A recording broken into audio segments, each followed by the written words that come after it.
Hello friends, नमस्कार दोस्तों आज की इस वीडियो में हम बात करेंगे स्क्रू कंप्रेसर के ऊपर, जो कि एक पॉजिटिव डिस्प्लेसमेंट कंप्रेसर होता है। इसके कौन कौन से पार्ट होते हैं, ये कैसे काम करता है, कहाँ पर यूज होता है, इसका कौन कौन सा क्लियरेंस लिया जाता है, कौन कौन से पार्ट का, इसके ऊपर हम बात करेंगे। रेसिप्रोकेटिंग कंप्रेसर और डायफ्राम कंप्रेसर के ऊपर मैंने वीडियो बनाया हुआ है, लिंक डिस्क्रिप्शन में मिल जाएगा।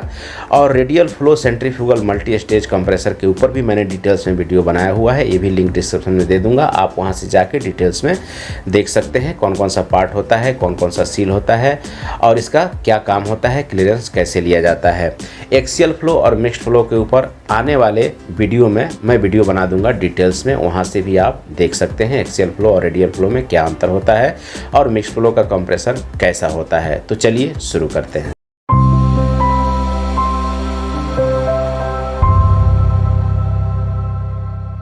तो आज हम बात करेंगे स्क्रू कंप्रेसर के ऊपर। तो ये है हमारा स्क्रू कंप्रेसर। स्क्रू कंप्रेसर सबसे इंपॉर्टेंट होता है एक oil refinery, petrochemical, power plant के लिए। तो इसमें कौन कौन से मेन कंपोनेंट होते हैं, इसका फंक्शन क्या होता है, ये कैसे काम करता है, इसका इंपॉर्टेंट थिंग्स क्या होता है, ये हम जानेंगे आज की वीडियो में। तो ये है हमारा female outlet and wiring connection, gas inlet port, gas outlet port, यहाँ से गैस इनलेट होता है और यहाँ से कंप्रेस होकर गैस आउटलेट होता है। Female inlet and oil connection, यहाँ से ऑयल का कनेक्शन होता है बेयरिंग का। फीमेल स्क्रू के लिए यहाँ मेल और फीमेल दो स्क्रू होते हैं, तो यहाँ से इनलेट होता है और यहाँ से female outlet and wiring connection यहाँ से आउटलेट हो जाता है। यहाँ पर दिखाया गया है सुपरफीड फोर्ट और यहाँ पर oil injection connection. Oil injection इसलिए दिया जाता है यानी कि स्क्रू लुब्रिकेट होता रहे। नेक्स्ट हम देखते हैं क्या है इस स्क्रू कंप्रेसर में। ये है हमारा ड्राइव शाफ्ट। ड्राइव शाफ्ट कभी भी मेल होता है, इसको हम देख लेते हैं। उसके बाद यहाँ पर आप देख रहे हैं male outlet and wiring connection, male inlet and oil connection. तो यहाँ से ऑयल इनलेट होता है मेल का, मेल शाफ्ट का यानी मेल स्क्रू का, और यहाँ से आउटलेट होता है वायरिंग को लुब्रिकेट करते हुए। और वो ठंडा करने के लिए भी यूज किया जाता है चिल्लर का। उसके बारे में हम लोग आने वाले वीडियो में बात करेंगे। मेन कंपोनेंट्स पहले देख लेते हैं और एक एक कंपोनेंट्स के बारे में हम जान लेंगे। यह है रोटर केसिंग और ये है हमारा स्लाइड वाल्व असेंबली। अभी इसके बारे में डिटेल्स में जानेंगे, इसका क्या फंक्शन होता है। यह है डिस्चार्ज केसिंग और ये है हमारा एक्चुएटर पिस्टन, इसके बारे में भी जानेंगे। ये है LPI, ठीक है। तो ये हमारे मेन कंपोनेंट्स आउटसाइड के हो गए और स्लाइड वाल्व हो गया। यहाँ पर मेल स्क्रू और फीमेल स्क्रू होता है, इसके बारे में अभी हम जानेंगे। उसके बाद आप यहाँ पर देख सकते हैं एक एक कंपोनेंट को डिटेल्स में दिखाया गया है। बेयरिंग हाउसिंग, ये बेयरिंग हाउसिंग होता है। जो भी हमारा बेयरिंग हाउसिंग होता है, कभी भी किसी भी रोटरी इक्विपमेंट में बेयरिंग हाउसिंग का फंक्शन होता है, बेयरिंग हाउसिंग होता है जिसके अंदर बेयरिंग फिक्स किया जाता है। ये थ्रस्ट बेयरिंग है, ये और ये थ्रस्ट बेयरिंग है। ये थ्रस्ट बेयरिंग है जो कि हमारे थ्रस्ट कॉलर के दोनों साइड में लगे होते हैं। ये थ्रस्ट कॉलर है और ये थ्रस्ट बेयरिंग का पैड है, ये भी थ्रस्ट बेयरिंग का पैड है और ये थ्रस्ट बेयरिंग का कॉलर है जिसके दोनों साइड में थ्रस्ट बेयरिंग पैड लगे होते हैं। उसके बाद आता है हमारा जर्नल बेयरिंग। ये सिंगल पीस में जर्नल बेयरिंग होता है, कहीं कहीं पर डबल पीस में दिया जाता है, एक डाउन साइड से एक टॉप साइड से। तो यहाँ पर सिंगल पीस में दिखाया गया है दोनों। तो इसके ऊपर मैंने डिटेल्स में वीडियो बनाया हुआ है। वो फीमेल स्क्रू ये है और ये मेल स्क्रू है। मेल स्क्रू में यहाँ पर जो भी आप देख सकते हैं ये सब बेयरिंग का साइज है, मेल स्क्रू फीमेल स्क्रू। उसके बाद आता है हमारा बेयरिंग। तो यहाँ पर आप देख रहे हैं female inlet and journal bearing और ये है male inlet and journal bearing. ये दोनों जनरल बेयरिंग होते हैं जो दोनों साइड में लगे होते हैं। कोई जरूरी नहीं है कि जनरल बेयरिंग ही होगा किसी भी कंप्रेसर में। स्क्रू कंप्रेसर में हमारा एंगुलर कॉन्टैक्ट बॉल बेयरिंग भी हो सकता है जिसको हम लोग थ्रस्ट बॉल बेयरिंग बोलते हैं। ये इनलेट बैलेंस पिस्टन है, इसका मेन रोल होता है स्क्रू कंप्रेसर में जो हमारे थ्रस्ट लोड को बैलेंस करने के काम में आता है। जब भी ये चलता है तो थ्रस्ट लोड को बैलेंस करता है हमारा बैलेंस पिस्टन। उसके बाद आता है हमारा फीमेल रोटर कवर और ये है मेल रोटर कवर। ये साइड से कवर कर दिया जाता है जब भी हमारा बेयरिंग चेंज करना हो। जैसे मान लीजिए हमारा शटडाउन लिया गया रनिंग पोजीशन में, तो हमारा जब कंप्रेसर बंद होगा तो पूरा कंप्रेसर खोलने के बजाय हम लोग सिर्फ दो कवर को खोल के बेयरिंग को चेंज कर सकते हैं। अब ये समझेंगे। ये है शाफ्ट सील, अभी हम लोग इसको डिटेल्स में देखेंगे। शाफ्ट सील हमारा होता है मेल स्क्रू में। तो इसमें हम लोग देखेंगे अभी कैसे काम करता है हमारा सील। तो ये है हमारा स्क्रू कंप्रेसर, ये है मेल स्क्रू और ये है फीमेल स्क्रू। और यहाँ पर टाइमिंग गियर का भी बहुत मेन रोल होता है, उसका क्या काम होता है अभी देखेंगे।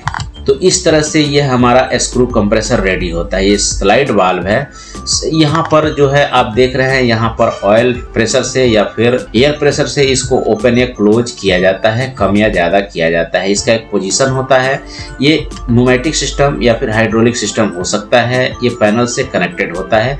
मिनिमम कैपेसिटी वाल्व पोजीशन, जब ये इधर आएगा तो मिनिमम कैपेसिटी का हो जाएगा और इधर जाएगा तो मैक्सिमम कैपेसिटी का ये हो जाता है। ये सब न्यूमेटिक सिस्टम या फिर hydraulic system automatic control panel से कनेक्टेड होता है। इसमें आप मैनुअली कुछ कर नहीं सकते हैं, अगर करना होता है तो भी आप पैनल से कर सकते हैं, लेकिन उसके लिए बहुत ही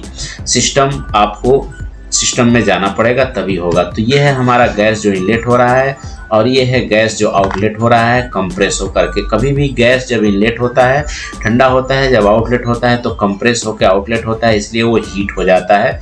तो ज़्यादातर गैस फ्लो जब होता है तो उसको हीट के लिए यूज किया जाता है।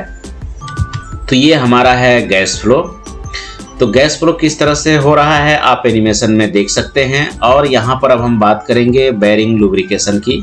तो बेयरिंग लुब्रिकेशन कैसे होता है अभी मैंने आपको सभी दिखा दिया है कि बेयरिंग लुब्रिकेशन के लिए ऑयल कहाँ से इनलेट होता है, कहाँ से आउटलेट होता है।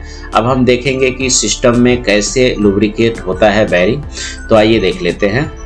ये हमारा है, आप यहाँ पर क्लियरली देख सकते हैं, ये फीमेल और ये मेल स्क्रू होता है यहाँ पर। और यहाँ पर जो भी बेयरिंग लगे होते हैं यहाँ पर आप देख सकते हैं, यहाँ पर ये थ्रस्ट पिस्टन होता है जो थ्रस्ट को बैलेंस करता है। लुब्रिकेट कैसे किया जाता है बेयरिंग को आप यहाँ पर देख सकते हैं। ये दोनों साइड से लुब्रिकेशन के लिए ऑयल दिया गया। यहाँ पर गियर में थोड़ा सा ऑयल इंजेक्ट किया जाता है लुब्रिकेशन के लिए, ताकि जब भी हमारा स्क्रू रनिंग में आ जाए तो वहाँ पर कुछ डैमेज ना हो जाए, कुछ पार्टिकल आके कुछ नुकसान ना हो जाए, उसके लिए बेयरिंग को लुब्रिकेट किया जाता है। यहाँ पर क्लियरली आप देख सकते हैं ये जनरल बेयरिंग है, ये जनरल बेयरिंग है। और यहाँ पर ये जो पैड है ये भी जनरल बेयरिंग है हमारा दोनों साइड में। और ये थ्रस्ट कॉलर है जहाँ पर जनरल बेयरिंग दोनों साइड से लगा होता है। आप यहाँ पर देख सकते हैं ये है थ्रस्ट कॉलर और ये है जनरल बेयरिंग, ये है जनरल बेयरिंग थ्रस्ट बेयरिंग। तो यहाँ पर इस तरीके से असेंबल होता है। यहाँ पर भी ऑयल लुब्रिकेशन के लिए दिया जाता है बेयरिंग एंड ऑयल फ्लो। तो यहाँ पर होता है कि यहाँ से दोनों साइड से ये ऑयल आता है और यहाँ से निकल जाता है इसको लुब्रिकेट करते हुए। अब हम देखेंगे डिटेल्स में। ये है हमारा thrust bearing, angular contact ball bearing भी हम लोग इसको बोलते हैं। अब इस तरह से आप देखेंगे छोटे छोटे बहुत सारे पार्ट्स हो जाते हैं इसमें। तो इसमें ये कैसे असेंबल होता है और कैसे काम करता है, अब एक पार्ट के बारे में हम लोग समझेंगे। यहाँ पर ये मेल स्क्रू है, फीमेल स्क्रू है, अभी मैंने आपको दिखाया। Rotor profile with 5 to 6 rotor lobe ratio. यहाँ पर रेशियो दिया गया है 1 2 3 4 5 6। तो यहाँ पर 5/6 है, 1 2 3 4 5 मेल में है और 6 फीमेल में है। 5/6 रोटर लोब रेशियो यहाँ पर दिया गया है। अब ये कैसे काम करता है ये देख लेते हैं। Ready design and smooth running with high efficiency, बहुत हाई इफिशियंसी में काम करता है।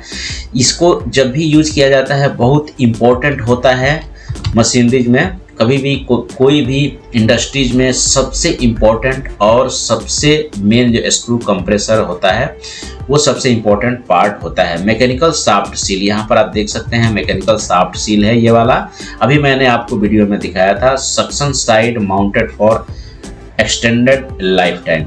तो यहाँ पर है ये ड्राइव एंड साइड में है। यहाँ पर आप देख सकते हैं यहाँ पर कपलिंग फिट होगा इसलिए इसको ड्राइव एंड साइड बोलेंगे। और ये मैकेनिकल सील है। मैकेनिकल सील के पहले बेयरिंग आता है, उसको हम लोग अभी देखेंगे। यहाँ पर आप देखेंगे तो यहाँ पर ये बेयरिंग है, ये डबल रॉ बॉल बेयरिंग होता है। और रेगुलर कॉन्टैक्ट बॉल बेयरिंग कहाँ पर होता है वो अभी हम देखेंगे। यहाँ पर एक्सियल बेयरिंग्स है, एक्सियल बोले तो एंगुलर कॉन्टैक्ट बॉल बेरिंग है, high quality bearing design for maximum lifetime. ये बहुत ही हाई स्पीड के लिए और थ्रस्ट लोड के लिए यूज किया जाता है एंगुलर कॉन्टैक्ट बॉल बेरिंग। तो यहाँ पर कुछ इस तरह से आपका कंप्रेसर दिखता है। और यहाँ पर अगर हम शटडाउन लेते हैं कंप्रेसर का, तो कंप्रेसर को पूरा ना खोल के अगर बेरिंग डैमेज होता है तो पीछे से हम लोग आसानी से बेरिंग को चेंज कर सकते हैं, इजी एंड क्विक एक्सेस। तो यहाँ पर ये काम करता है, बेरिंग चेंज करके इसको यहाँ पर फील्ड में ही हम लोग लगा सकते हैं। ये है एंगुलर कॉन्टैक्ट बॉल बेरिंग। और ये है हमारा radial slips bearing, radial slip bearing ये है। इसको हम लोग जनरल बेरिंग भी बोलते हैं। ये लुब्रिकेशन के लिए ऑयल दिखाया गया है यहाँ पर। और ये मैंने अभी आपको बता दिया एंगुलर कॉन्टैक्ट बॉल बेरिंग है। यहाँ से गैस इनलेट होता है और डिस्चार्ज से गैस आउटलेट होता है। ये केसिंग है, केसिंग को हाफ करके यहाँ पर वीडियो में दिखाया गया है ताकि अच्छे से दिखाई दे सके। यहाँ पर भी बेरिंग आपको दिखाई दे रहा है। तो ये है डबल रॉ बॉल बेरिंग और यहाँ से गैस आप देख रहे हैं कंप्रेस होकर के बाहर निकल रहा है। तो यहाँ पर सबसे इम्पोर्टेंट बात जो होती है वो आती है हमारा मैकेनिकल सील, बेरिंग और स्क्रू की। यहाँ पर थ्रस्ट बैलेंस के लिए अभी मैंने आपको दिखाया बैलेंस पिस्टन होता है जो कि थ्रस्ट लोड को बैलेंस करने के काम में आता है। Balancing forces, gas forces. तो यहाँ पर जब भी हम ये रनिंग होता है और यहाँ से गैस इनलेट करता है, गैस आउटलेट करता है, तो ये पिस्टन क्या करता है कि एक साइड से अगर इनलेट करेगा तो इसका पूरा लोड कंप्रेसर के स्क्रू का एक साइड होता है, तो उसी को बैलेंस करने के ये काम में आता है। जब ये डिस्चार्ज करेगा स्क्रू तो उसी प्रेशर में यहाँ पर एक पाइप लगा करके इसी डिस्चार्ज लाइन से ही एक पाइप देते हैं यहाँ पर। तो सेम डिस्चार्ज में सेम फोर्स यहाँ पर भी आता है, तो वो बैलेंस कर देता है रोटर को, ताकि हमारा जो रिड्यूस एक्सियल लोड होता है, वो बिल्कुल रिड्यूस हो जाता है। उसके बाद आप यहाँ पर देखेंगे इक्विमनाइजर ऑपरेशन। ये दिया गया है यहाँ पर। अगर हम लोग को वॉल्यूम बढ़ाना है, प्रेशर बढ़ाना है, तो यहाँ पे ये दोनों ओपन करेंगे तो हमारा और थोड़ा सा वॉल्यूम बढ़ जाता है, क्योंकि सेक्शन यहाँ से भी लेने लगता है और यहाँ से भी लेने लगता है। वो डिपेंड करता है कि कहाँ पर कैसे यूज किया जा रहा है। ये इंजेक्शन ऑयल मैंने अभी आपको बताया कि यहाँ पर गियर में थोड़ा सा ऑयल को इंजेक्ट किया जाता है ताकि ये लुब्रिकेशन होता रहे, इंटरनल कूलिंग के लिए, लुब्रिकेशन एंड सीलिंग और रोटर्स। इंजेक्शन ऑयल तो यहाँ पर इंजेक्ट किया जा रहा है रोटर में थोड़ा थोड़ा ऑयल को, ताकि वो लुब्रिकेट होता रहे। अब यहाँ पर हम समझेंगे tandem slide system, compact and rigid design को। तो यहाँ पर अभी मैंने बताया कि ये स्लाइड वाल्व होता है, इसका क्या काम होता है, तो ये एडजस्टेबल वॉल्यूम रेशियो होता है, enable and best efficiency during all seasons. तो यहाँ पर अभी हम देखेंगे कि इसका फंक्शन क्या होता है। इसका मेन फंक्शन होता है कि कैपेसिटी कंट्रोल करता है। तो यहाँ पर आप देख सकते हैं कि जब ये इधर जाता है तो यहाँ पर 10 to 100% एस्टेब्लिश बिटवीन। तो यहाँ पर ये 10% से 100% तक कैपेसिटी को कंट्रोल करता है। जैसे मान लीजिए आपका कंप्रेसर चल रहा है, रनिंग में है, हमें 100% डिस्चार्ज इसका नहीं चाहिए, कैपेसिटी नहीं चाहिए, हमें कम करना है, तो ऑटोमेटिक कंट्रोल से ये कनेक्टेड होता है, कंट्रोल पैनल से। ये न्यूमेटिक या हाइड्रोलिक सिस्टम हो सकता है एज पर डिजाइन। तो ये डायरेक्ट पैनल से कनेक्टेड होता है। ये कितना कैपेसिटी उसको लेना है ऑटोमेटिक ये कंट्रोल कर देता है कंप्रेसर को। तो इस तरह से ये हमारा स्क्रू कंप्रेसर काम करता है। इसमें सबसे इंपॉर्टेंट होता है बेरिंग, मैकेनिकल सील और इसका स्क्रू। तो इस स्क्रू कंप्रेसर में सबसे इंपॉर्टेंट होता है बेरिंग और मैकेनिकल सील। इन 2-3 चीज़ों का बहुत ध्यान रखा जाता है और बहुत एक्यूरेसी से फिट किया जाता है, क्लियरेंस चेक किया जाता है। इसमें क्लियरेंस किस किस चीज़ का चेक किया जाता है, जनरल बेरिंग का क्लियरेंस चेक किया जाता है, इसका क्लियरेंस चेक किया जाता है। जैसे ये सिंगल पीस में है तो इनसाइड और आउटसाइड माइक्रोमीटर से हम लोग इसका क्लियरेंस चेक करेंगे और इसका क्लियरेंस असेंबल होने के बाद हम लोग यहाँ पर डायल गेज लगा करके शाफ्ट के एंड में डायल गेज लगा के इसको हम लोग आगे पीछे करेंगे तो थ्रस्ट बेरिंग का क्लियरेंस कितना है ये पता चलेगा। और इसको इनसाइड आउटसाइड माइक्रोमीटर से चेक करेंगे तो जनरल बेरिंग का क्लियरेंस पता चलता है हमारा।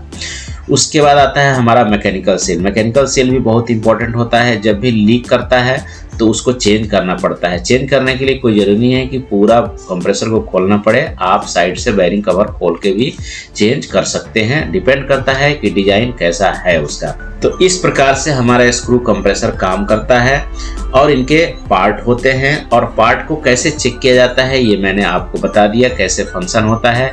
इसी में से सवाल आपसे पूछा जा सकता है स्क्रू कंप्रेसर के ऊपर। इसका आरपीएम बहुत हाई होता है और बहुत हाई एफिशिएंसी पे ये काम करता है। तो आज की इस वीडियो में इतना ही, बहुत धन्यवाद।